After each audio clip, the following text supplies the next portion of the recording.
Greetings. Today's talk focuses on three areas. The first is that Daimler has been usurped by a company called Pecar and their Peterbilt division in a new contract that's been handed out by the state of California.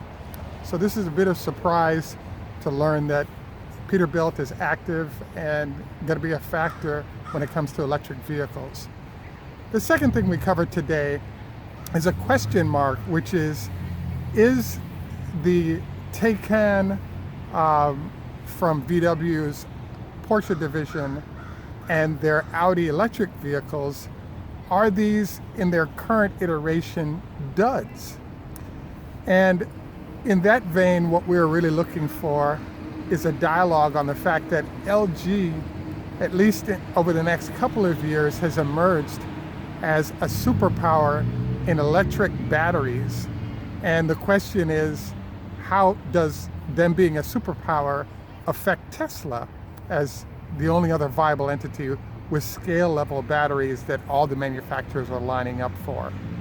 And then we follow all this on with kind of an update on what's going on in Europe, as well as our usual health tips. This is Greg for Teslafaninsight. Thanks once again for joining us. If this is your first time on our channel, please take time to like and subscribe. If you're a repeat visitor, welcome back. I want to also thank our subscribers as well as our Patreon supporters. Your assistance is greatly appreciated, and wanted to note that today. So we start off our conversation today with what I think for me was a bit of surprise. On a regular basis, we scan the news to find out what's actually going on in the EV world, and kind of a new amazing circumstance just emerged in the state of California. As you all know, we've done a lot of dialogue on our channel about the fact that California is the leading place for electric vehicles in the United States. I would say in the US, based on our viewership and other numbers I've seen, half of the Teslas sold in the United States have been in the state of California for a whole bunch of reasons. I also wanted to note that the state of California itself is pretty aggressively involved in finding ways to reduce pollution, etc. And there are different entities that are helping to execute that. Right now, Daimler is rolling out a small fleet of 25 vehicles to the Port of Los Angeles to reduce pollution associated with the delivery of goods off of the water at the Port of Los Angeles and in the Port of Long Beach. And this has been a win for Daimler. The issue that popped up, though, is that the state of California is initiating a Modesto-based effort to reduce the amount of pollution that's being created by the regular delivery of goods by Frito-Lay. So if you look at the press release of what was announced, Frito-Lay is using 15 Tesla semi-trucks as part of their plan, along with a number of BYD yard vehicles, as well as Volvo reduced emissions natural gas vehicles. And then finally, they're using Class 5 and Class 6 delivery vehicles from a company called Pecar and their Peterbilt division. And so what we're going to try to do is include a little bit of the video of this as it's being discussed by one of the manufacturer's representatives. But I have to say, it's a pleasant surprise to hear that there's at least one US company that we know of that's making a push into the electric space. And it won't be simply a German in the form of Daimler and others, as well as an Asian situation. As you all know, Daimler, through its e-Canter division of Mitsubishi, actually has a Class 6 truck that they've put out called the e-Canter, and they have 150 units of it being tested around the world. And we actually have a few of them that are in the United States. But it looked as though the US, in my mind, was getting closed out in terms of major manufacturers making an effort to enter the space. So it's exciting to hear that Pecar is making an effort. I have to admit being a little surprised at the fact that what's happening right now is California put up $31 million to work with Frito-Lay which is a division of Pepsi, to try to find a way to reduce the amount of pollution. And so the facilities that have been put together with a $31 million grant by the state of California has been impressive in that what kind of tends to happen is that people develop a plan, they test out certain individuals or companies as solutions, and then once those solutions are working well, those concepts tend to be carried to other locations throughout the United States and possibly throughout the world. So we feel like this is significant that Daimler's been excluded, Volvo's been included, and so has Peterbilt, and then BYD as well as Tesla are the further sort of lower no emission partners in this effort that's been put together by the state of California. So I want to congratulate all the players. Congratulations on the effort to reduce towards zero emissions. So I think this is all good news. And the only bad news I see is there are players like Daimler who have huge trucking relationships with places like PepsiCo and Frito-Lay that are losing out because they really don't have a solution that they can add to the pot. And in the case of Peterbilt, I also wanted to add that they also announced that they would start delivery of their Class 5 and 6 trucks to Frito-Lay this summer, the summer of 2019. So this is an impressive effort on their behalf to actually make themselves known and a presence in this space. I'm going to try to roll the footage right now.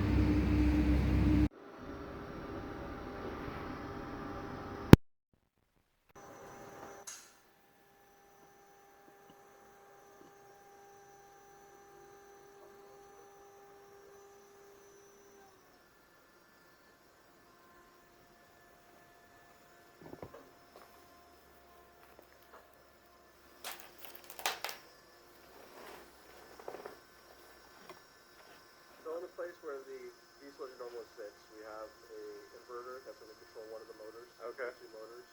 That box right there is all of our controls inside here, making everything work together. Radiator, standard heater, that is the AC heater. That's for the driver. That little silver box in the back is a DC to DC, which acts like an alternator for a car. Okay. All the orange cables are high voltage. Currently right now this vehicle is running. The higher pitch sound you hear right there is actually the power steering pump. Okay. And also there's the other sound is power, if it goes into idle mode, the power steering pump will turn off, and all you hear is the water pump running. Okay. Well, I was good. I didn't even know if that was something that you guys put in or programmed just to make it more, you know, the sound when it's going down the road. Yeah, it's kind of funny too because actually there's talk about dampening that noise and putting some sound barrier on there. Oh yeah. Just to get rid of that noise, but there is concern about being too quiet. Right. You don't want people stepping in front of it, huh? And all the battery packs are here, right? Yep, all 8 battery packs. You can remove any one of these, and the vehicle will still run. Obviously less distance because you take off the batteries, but right. Any configuration you want. Our yard track uses 4 of these batteries, while this vehicle uses 8. There's talks about going into a 10 pack, just get that extra range. Right. What you can't see underneath this grate is a transmission and a motor. Not that we wouldn't want to show you, it's just that the grate's in the way. Right. 2 motors in front of a Eaton's 10-speed transmission. All right. Very cool.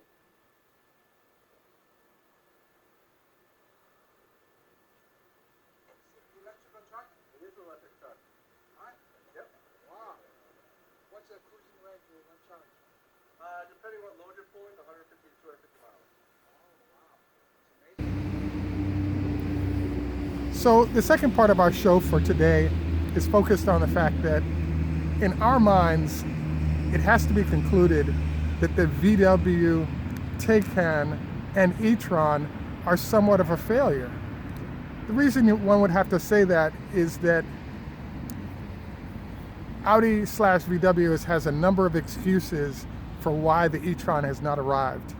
It was announced that in September of last year, in 2018, it would be announced, the vehicle would be introduced formally.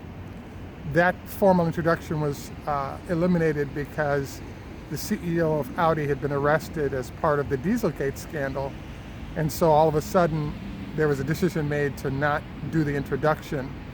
We did some further reading on this to learn that the location of the introduction of the e-tron could have resulted in the CEO being incarcerated and therefore not being able to work at all, and not just the whole issue of whether the car would be introduced.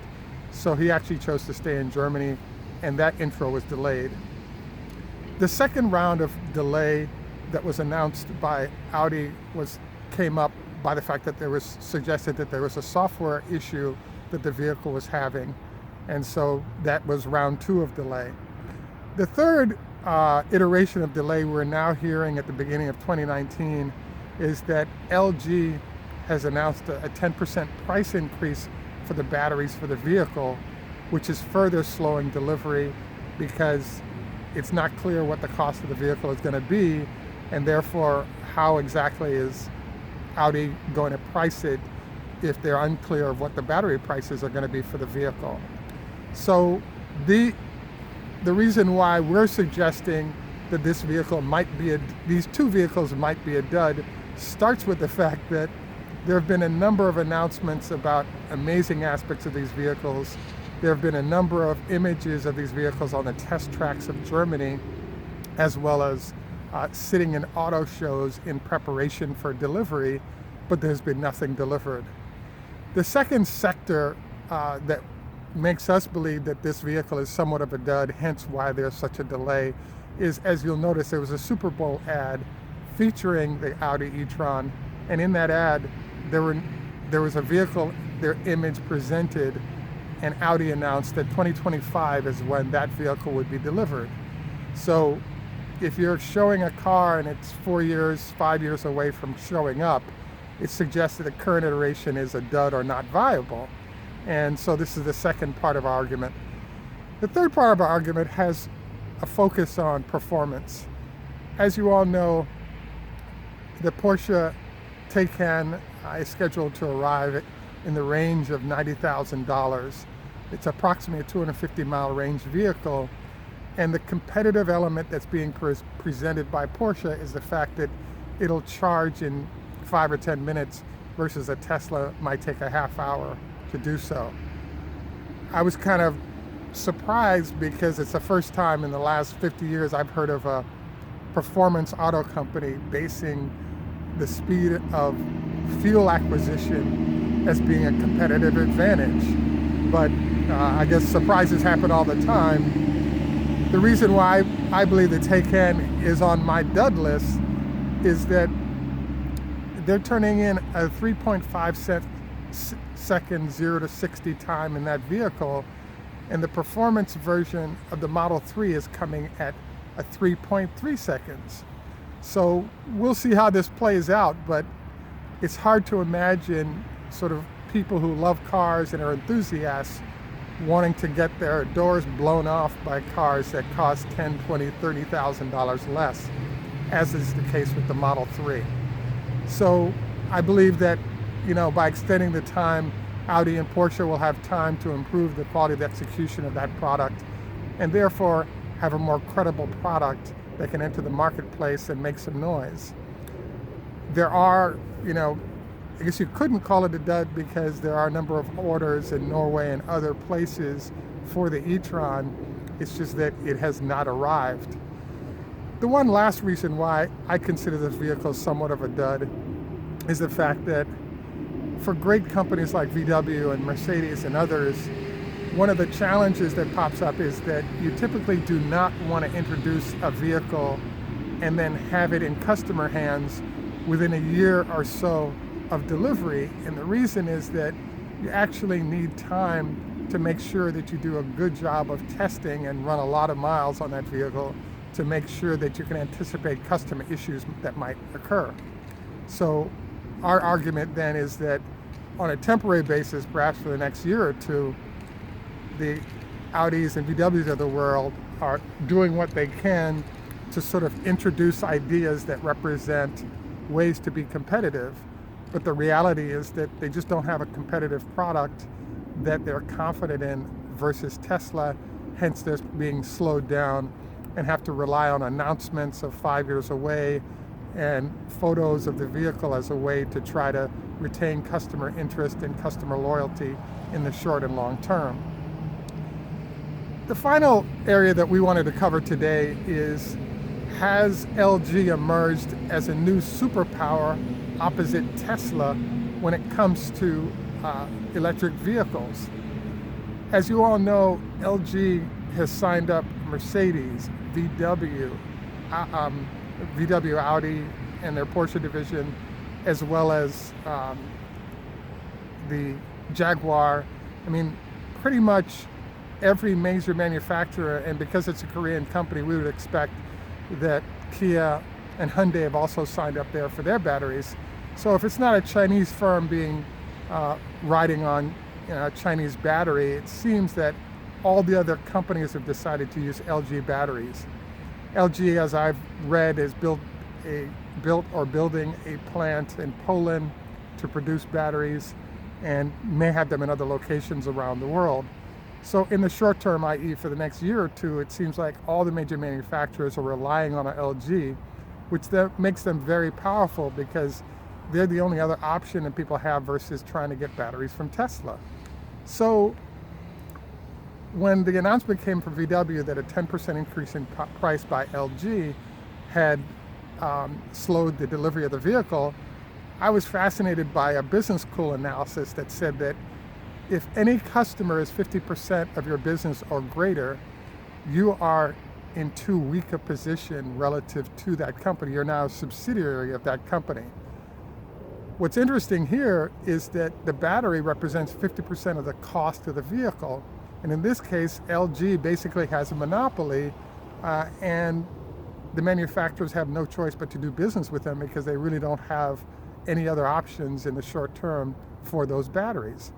So the suggestion then is that LG is a powerful entity in this space, and if the batteries become a large enough percentage of their sales, it looks like it might be a great investment because they, in essence, are more powerful than the auto companies that they work for,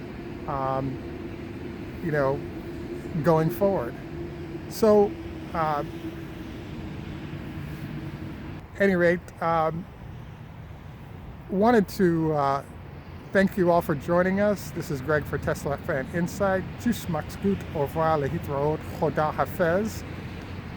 We look forward to sort of splicing in some other elements to the show, including our health tips. And thanks once again for joining us, and have a great day.